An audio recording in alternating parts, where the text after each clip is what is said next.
दर्शक साथीहरू, तिहारको भाइटिकाको दिन नै फुलेर फुल्नु पर्ने अनि मालामा उन्न पर्ने फुलहरू भने बल्ल तिहार गइसकेका 10-20 दिनपछि हाम्रो घरमा भने फुलेका छन् साथीहरू। तिहारका दिनमा भने हामीले अर्केको घरबाट फुलहरू ल्याएर माला बनाएका थियौँ, तर अहिले भने आफ्नै आँगनमा फुल फुलिरहेको दृश्य देख्दा भने एकदमै धेरै खुसी र हर्ष लागिरहेको छ। साथीहरू, के तपाईहरूको घर पनि तिहार भाइटिकाको दिन फुल तयार भएको थिए कि भएको थिएनन्? हामीलाई कमेन्ट गर्न पनि अवश्य नभुल्नुहोला साथीहरू। हजुरहरूलाई देखाए अनुसार त हाम्रो घरमा त बल्ल फुलहरू फुल्दैछन्। जे भए पनि यी फुलहरू फुल्दा घरै कस्तो उज्यालो हुँदो रहेछ साथीहरू। तपाईहरूलाई हाम्रा घरका फुलहरू कस्तो लाग्यो त अवश्य आफ्नो प्रतिक्रिया कमेन्ट बक्समा दिन पनि नभुल्नुहोला। अनि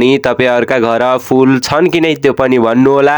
आजको लागि यति नै, भेटौला नयाँ भिडियोको साथमा। धन्यवाद।